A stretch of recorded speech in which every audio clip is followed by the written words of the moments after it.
Welcome to the third episode of the Formula Podcast. I'm here today with a good friend of mine that I've known for approximately 15 years now. I think it would be close. He's the co-founder of Football Retro and also the Football Retro podcast host, Jonny. Welcome on in. Thanks, Kerry. Thanks for having me tonight. No worries at all. So there's a couple of things I want to talk to you about. First, I don't think I've ever asked you this in person or in general, actually, but why retro football? Nostalgia, like looking back, and I kept on watching old school videos, and it's a love with nostalgia and saying, "Fuck, who's better, this player or that player?" Looking back and saying, "How good was this player?" Or we tend to fall in love with things that happened in the past, and we tend to appreciate it more once it's gone. Yeah. And I think looking back at old players, you tend to say, "Fuck, I wish this player was still alive," or how would it compare to the current players? Yeah. And in regards to we'll get into the business in a little bit, but in regards to the stuff that we create, it helps take fans back to that time. And did you always was that started at a very young age that you're always looking back at older players because you are Argentine, so obviously Maradona was the biggest of the big. Look, I think naturally as humans we look back and appreciate when we were younger, or look back at TV shows. And I just finished watching Fresh Prince of Bel Air again, so I One think of the best shows. well, we tend to appreciate things that happened in the past, and as the years go on, they become classics. Football is the biggest passion of my life. I think I can't leave. I was telling someone today at work, I don't do drugs and stuff like that. I think I'm addicted to football.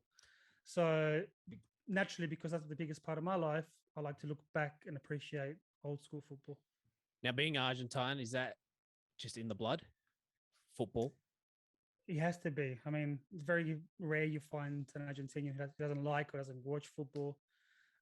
It's a cultural thing. So you grow up with the identity of which team do you follow, and then it's the constant banter at school. It's the going to support your team. Everything revolves around football. How would we have the joke that if the president dies and there's a big game on the same day, the newspaper headlines will be around the game and not the president die. That's the kind of madness we live in over there. Yeah.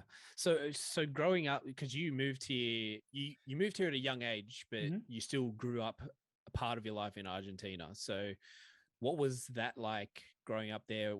Because over here, there's not the football culture. There's not, the madness that you experience over there. So what was that like at a young age, seeing the craziness of football, and how did you grow up going to games? Did you watch it on TV? How was the whole experience for you at that young age? Yeah, so I came to Australia when I was almost 10 years old. So I did a lot of my primary school years over there. And we lived about 5 blocks from the stadium for my team, which is Vélez Sarsfield in Argentina. Every chance we had, we went. I went with my dad. Sometimes my brothers would come along. They were very young still. But there's a lot of memories in the grandstands, chanting, going to some away games at that young age of 7, 8 years old. Yeah. So, like I said, it's Sunday ritual to go to your grandparents for lunch, big family lunch, and then go to the stadium afterwards. Coming here, funnily enough, I didn't know a word of English. So that was extremely hard. And football became the language that we all knew and how I could communicate. So I think a week after I jumped off the plane here, I was training with my local team. So without needing to speak the language, I could communicate and express myself through football. And I think that's why it became such a big part of my life here as well. And that obviously would have helped you transition as well. And being, not being able to speak English, I think joining sports teams helps anybody join in. And you make friends that way as well, yeah. Yeah. So was that kind of like that football team? Was that your first group of friends moving here? You could say so, and I'm still mates with some of them today. And did they go to your school? Not primary school, but I ended up going to high school. Yeah. Okay. So, and you said you're still friends with them today? Yeah, 100%. It's crazy because you say you moved here at 10, which means you started, playing soccer or football over here when you were 10. And how old are you now? 33? 34. So that's really lifetime friends. Not funny you say that. And I find that the cultural thing overseas is also very different. Over there, and nothing against the Aussie culture or or we live here, but over there the friendships are very different in regards to they become family. So the kids that I went to primary school over there, Mm. I still talk to every week. When I go back to Argentina, I stay at the houses. I have a closer relationship with some of the people that live over there Yeah. than my next door neighbor, for example. So it's crazy because every time I do go back there, even if it's for a couple of months or weeks or whatever it is, people that just meet stay over. He can stay for dinner. Please come over. So culturally, it's a little bit different, Yeah. and those relationships tend to stick a lot longer. So away from football, you talk about culture. Mm-hmm. Can you tell me about the Argentine culture compared to, you've lived here for a fair bit of time. So growing up, you obviously spent 10 years there. You've spent 20 odd years here. Mm-hmm. What are the big differences apart from that whole family thing with football and things like that? But what are the big differences growing up in a place like that where it is so close knit, coming over here where, you might not even know your neighbor? Mm-hmm. But that like exactly that, the social life. The Mm. social life. I mean, I've been back a million times and a couple of times I stayed for 4 or 5 months at a time. And yes, over there, you know everyone in your whole street. You know what everyone does. It's the same neighbors that live there their whole lives. Mm. Whereas here, it's a bit hard to get to know your neighbors or your close people around you properly. The biggest change is the times. And what I mean by times is what time people have dinner, what time people get together. Yep. They use more of the day. So they work same hours as we do. Mm-hmm. They do the 9 to 5s, the 8 to 4s, whatever it is. Yep. But at night time, everything's open till later. So you might find yourself on a Wednesday, Tuesday night going to play footy with your mates, and then going for a barbecue afterwards, and you go home at 11:30 at night, and that's common. So you have dinner over there at 10:30 at night with no problems. That's common as well. I remember going to a restaurant over there, and it's like 9 o'clock. We get there, and it was empty.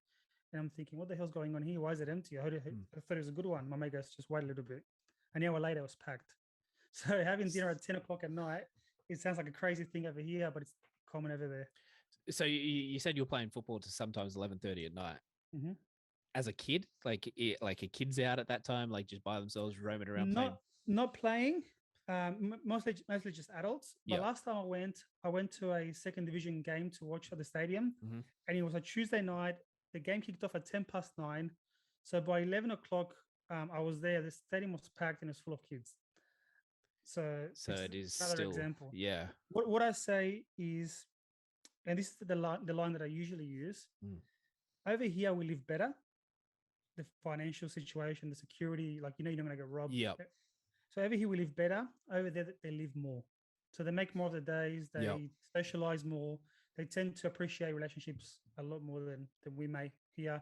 I feel like we get stuck into our work routine so much that we don't use the most of our days. So just then you said it's you're not going to get robbed, right? How rough of a place is Argentina because you say that like lightly, you know what I mean? Like you say that like it's just like you're not going to get robbed over here. So like, is it bad over there or was it bad over there? Has it got better? Is it worse? You need to know where to go. Obviously, be smart. Like it's hard to explain. It's not the worst place in the world, but at the same time, you can't be a dumbass and walk around with your wallet in your hand or your being street smart. There's certain parts of the city that at night time you don't stop even for a red light, you just keep driving. So you need to know which parts of the city to go into. If you get lost, then you'll be a bit screwed over if you go into the really, really rough parts. But overall, if you stay in the capital city, it should be okay. Fair enough. So now when coming over here, you've moved over with who? Your mum, your dad, your 3 brothers, that's it? 2 younger brothers. Two brothers, that's it? Yeah.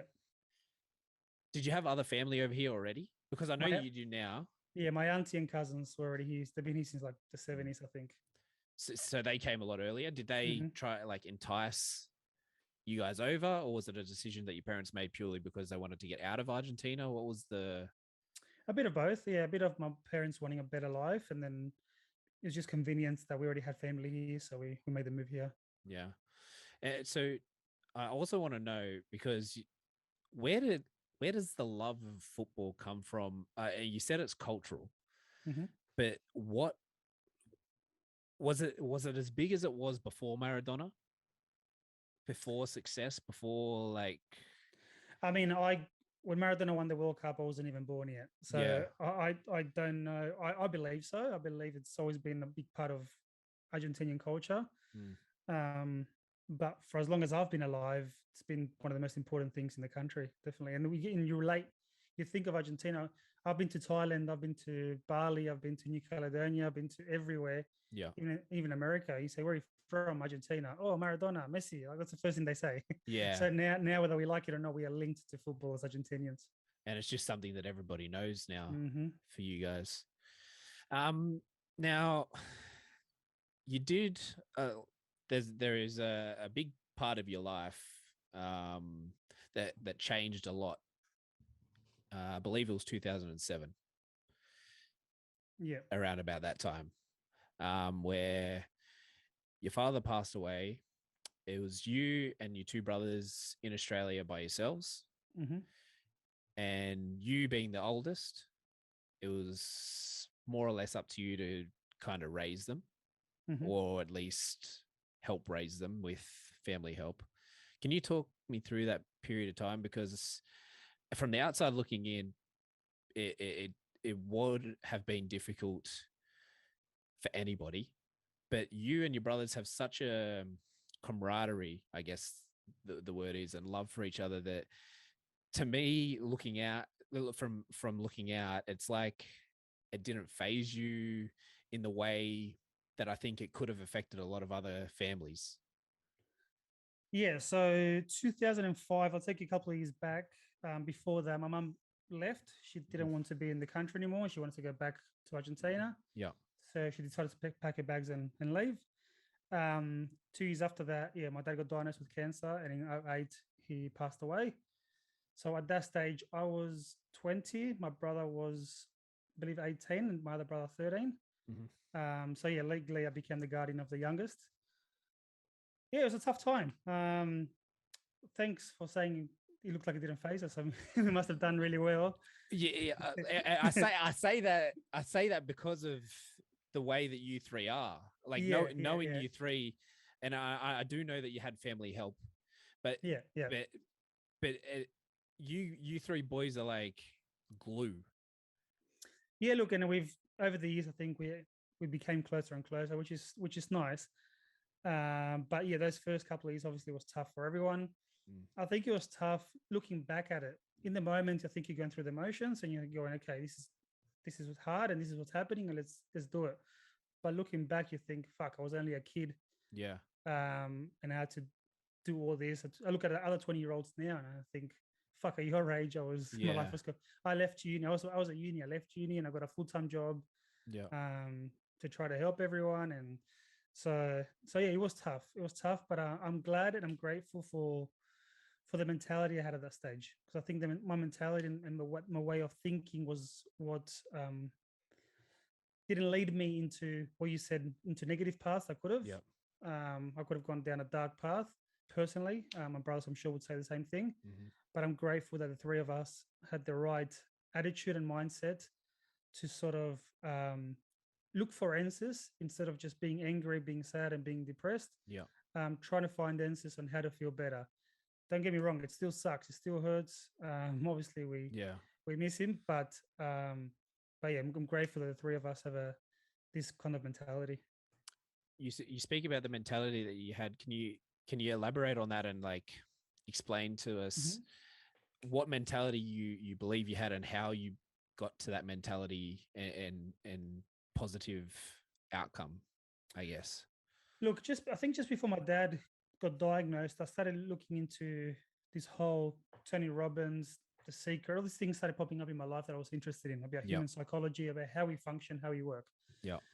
Just happens that all that stuff happened with my dad, and that curiosity stuck with me as to why do we work this way? Why am I thinking this way?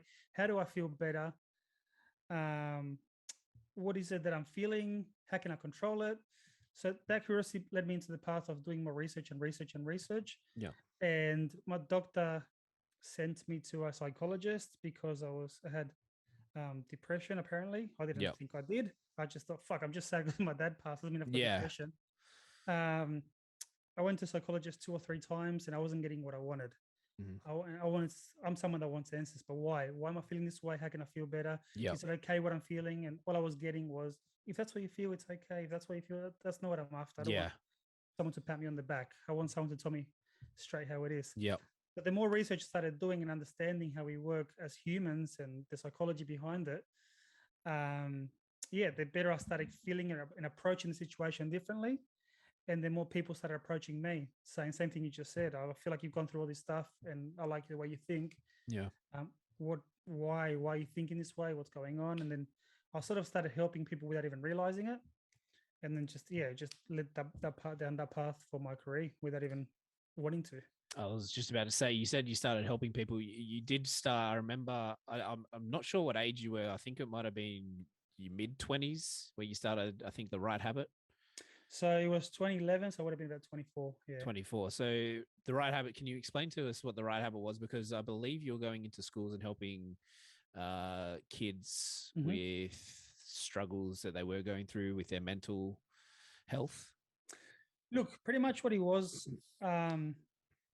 The more I started researching, the more I started learning about this stuff, about emotional intelligence and all that, I'm like, fuck, I wish I learned this stuff at school. Like I learned stuff that I'm not using today, but no one taught me how to deal with my emotions. How do I deal with death? How do I deal with a breakup? How do I deal with that stuff?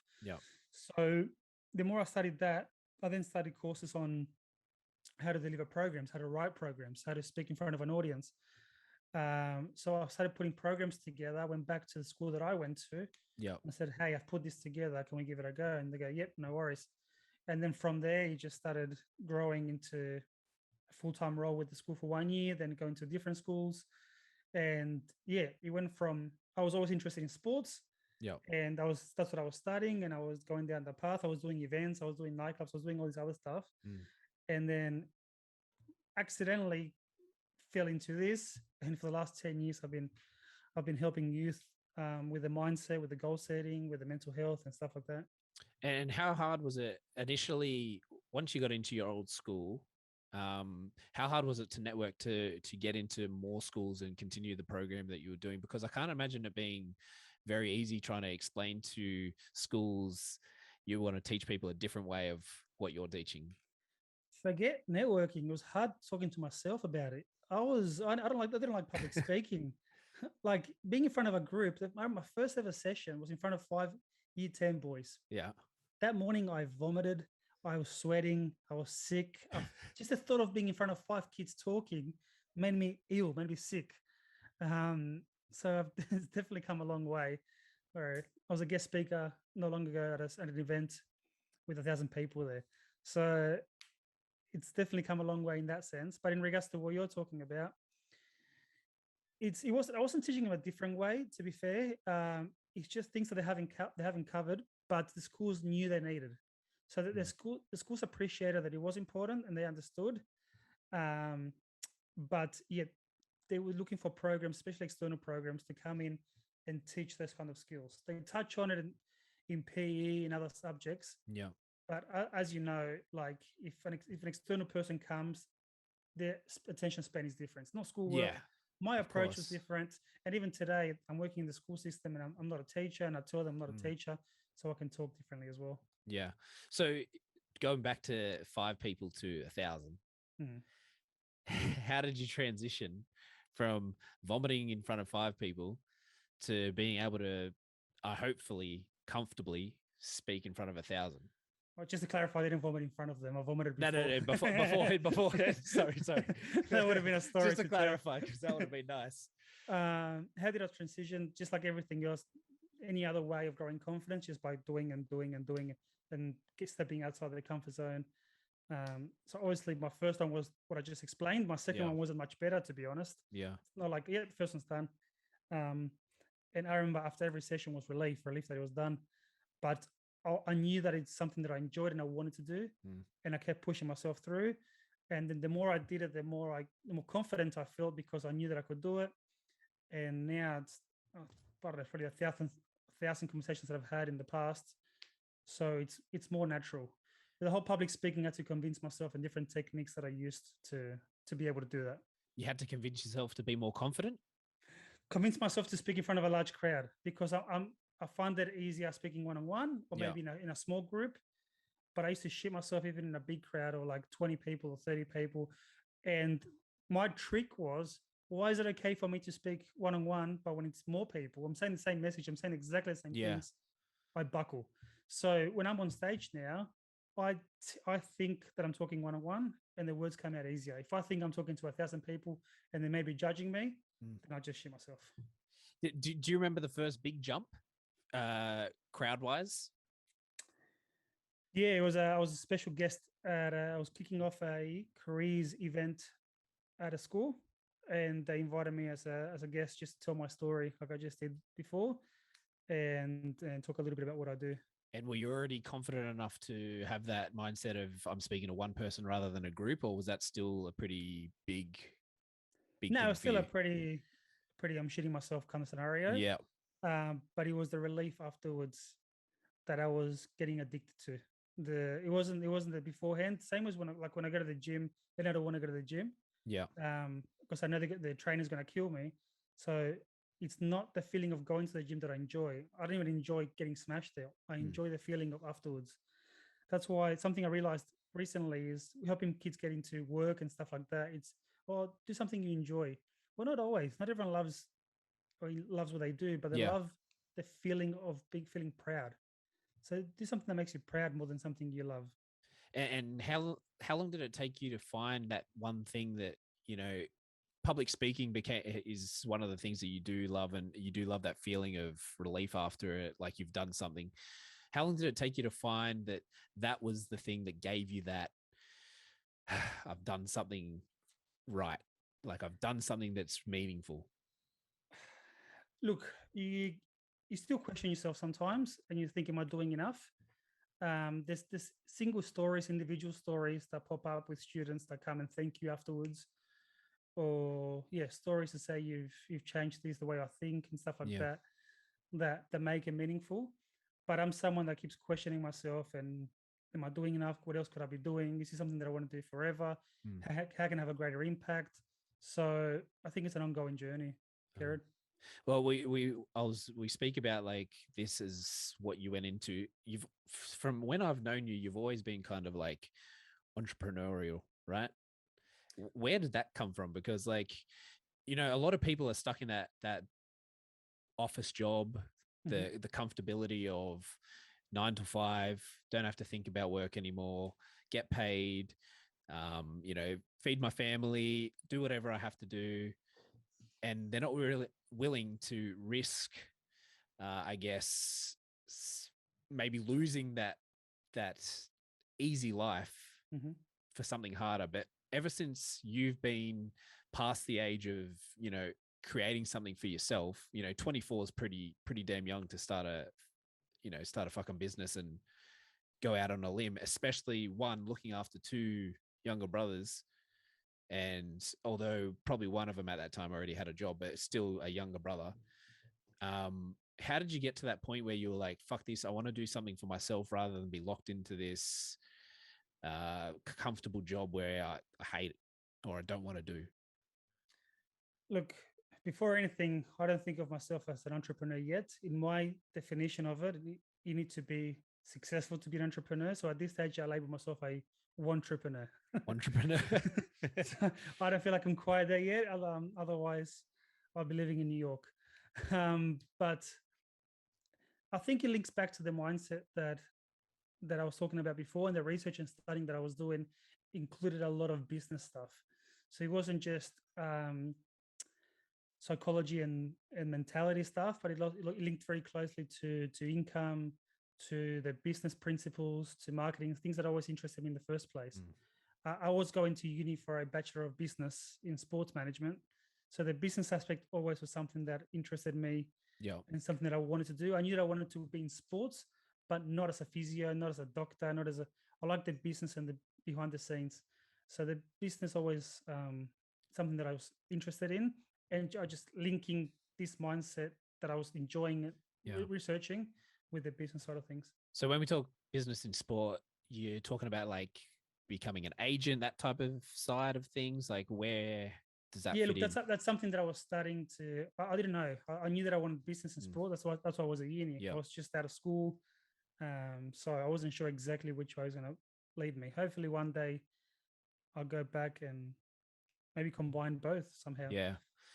Now, I do have one question for you, and I don't think I don't think I've ever spoken about it with you, and you probably, I don't know if you'll have an answer or not, but you've always been one guy that like has just known people, like like you know what I mean? Like if someone needed something, you would either Yeah. know someone who knew someone, you would know them, or you would find out easily how to do something and get somewhere where that person needed to do.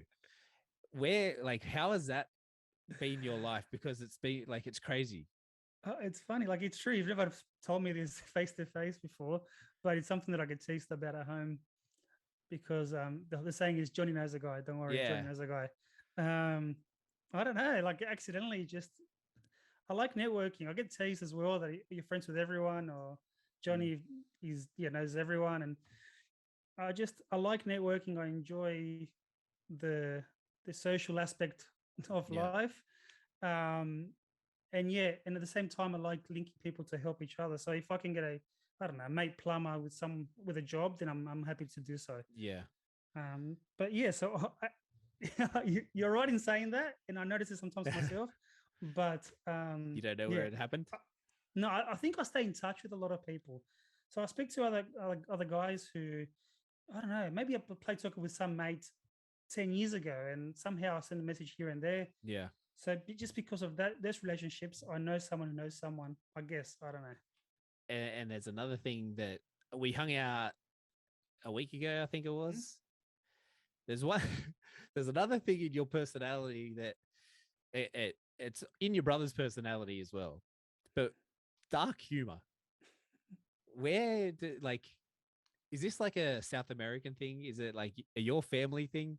Because all three of you boys have Hmm. it. You and your two younger brothers. They probably got it from you somehow. But like, where does dark humor come in? Because you are very quick at finding it, no matter what the situation is, and like it hits almost every time. Yeah, look, I think there's two aspects to that. First of all, the youngest brother we call cordial because he's a watered down version of us, so he steals all our jokes. Um, Damien. yeah. So look, there's two versions of that. For dark humor, dark humor alone, I think, is a coping mechanism as well. So it's about maybe not uncomfortable situations, but it's a way of dealing with things. So when something bad happens, or even we don't want to face things, the easiest way to do is laugh about it. Otherwise, you end up suffering. And I think that's linked to the other thing, which is just humor in general. My dad was someone that used to like make people laugh. Yeah. I like making people laugh. I think that we live our best when we're laughing. That moment when we're laughing. Mm. So I think that just a wit of in the moment, come up with jokes and tease someone Yeah. or take the piss or some bad dad jokes. I think it's the moment of trying to make people laugh, and naturally it's a skill that grew over the year with the shit jokes or good And it jokes, I just, guess. yeah. I mean, you very rarely miss when it comes to that type of stuff. So, like, I've always wondered, like, if it was like a South American thing, because it seemed that your brothers had, and I just assumed maybe like over there, everyone's kind of Yeah, that and way. yeah, like it is a bit more cultural that way. But I think with training over the years, I get quicker. I guess I don't know. Yeah. Well, you've definitely got plenty of practice, especially hanging around the two people that you grew up with. Yeah. Um, Football retro. Hmm. Coming back to that, how, like, you're the co-founder, so who did you start this up with? Yeah, so it was something that came up and I wanted to do, and I approached one of my mates, Easy, and pitched the idea in regards to this. What I'm interested in, this is what I want to do. This is a long term plan, and he's like, "Yeah, it sounds good. Let's do it." So we started it off. It's more of a side thing. It's not a full time thing. It's more of a let's have fun with this. Let's Mm-hmm. provide a service. Let's link people who like football to these kind of products. So we design and produce any old school products like t-shirts, hats, posters, um, anything like that. Now we've got the podcast that we released last year as well. Yep. So it's myself and a few mates talking shit about football. Mm-hmm. We look back at old World Cups, players, topics, touch on some current stuff as well. So that's been growing with special guests over the last few weeks. And once again, as a business as a whole, we haven't invested enough time or energy into it because it is a side thing. Yeah. But I think the podcast itself was something that kept us very sane during lockdown for us. Yeah. So it was a bit of a large lockdown, especially for Sydney. Yeah. So getting together the once a week and talking shit with your mates. Yeah. When you're stuck at home 24/7 was a good relief. So like I said, I don't know. I'm not pushing right now at this stage. I'm not pushing for the trillion views and the $1 million. Yeah. But I'm doing this for as long as I'm going to enjoy it. And if something comes out of it, good. If not, I'm really enjoying what we're doing. And are you looking to, because your clothing's in Argentina as well, right? So we linked with a partner over there and we saw some of their stuff and we got some clients there as well. How did that come about? Because like, is that just you again knowing people? Reaching out more than anything. So, like we spoke before, the football culture here is a bit of a strange one. It's growing now with the Premier League and stuff like that, but old school football, there's not too much here compared to other parts of the world. Yeah. There are companies elsewhere in the world that do similar things to what we do. We liked what these guys were doing overseas. We reached out, and when I went there a couple of years ago, met them face to face and created a bit of a partnership. So it's about networking with other brands around the world to do similar stuff. Have you guys looked at? So you're in Argentina. Are you guys looking to get into other places? Are you only shipping from Australia, or like is the plan to stock in other countries as well? That's a plan long term. Like I said, unfortunately, with all the things that have been happening in our lives, with jobs, lockdowns, and babies coming. So my partner had twins. I had a baby. So that tends to take the energy and focus, of course, elsewhere. But you know me, man. Like I've got 3-4 other projects in the works, running, talking to people. I know. I started a new role this week at nighttime. So I'm going to football clubs and doing talks and helping young players and athletes with their mental health and their well-being. Mm-hmm. So that's a different role that I'm doing, a different project, and it's nonstop. And another small side project. Can you talk to me about coaching at, I believe it was Marconi? Yes, I was assistant at Marconi, but my official role was player welfare officer. So once again, it's about going into clubs and helping players, especially in the youth system, with any off-field issues. So mental health, stress, anxiety. So coaches focus on the on-field, I focus on the off-field, and I'm enjoying that because it's what I do, is what I know how to do, talk to youth and help them out and combine it with something that I enjoy, which is football. So being at that club in particular, but being at clubs in general, how do you go about finding those players that need that help? Like, do they come to you, or can you tell that someone's not right at the time? Look, to be honest, teenagers will never, very, very rarely will come to you and say, "Hey, I only want to talk with someone." Yeah. That's rare. It's rare. It's good when it happens, but it's very rare. It's more about referrals. Coaches notice them, parents notice and refer. It takes me back actually to you laugh at this. She said, Jonny knows everyone. Yeah. I got a phone call about a month or two ago from someone that I know in Argentina who works at like Vélez, my club, a big football club, because a player from Sydney contacted them and wanted a trial. And somehow I ended up representing the club overseas and talking to the player here and organizing a trial. And it's out of this world. But so you played double agent, really? One for the football club, one for the player. Without even trying. Yeah, I get this phone calls linking people with people. So it's fun. It's fun. Ridiculous how many people you actually know. Jonny, thank you very much for coming on, telling your story. I really do appreciate it.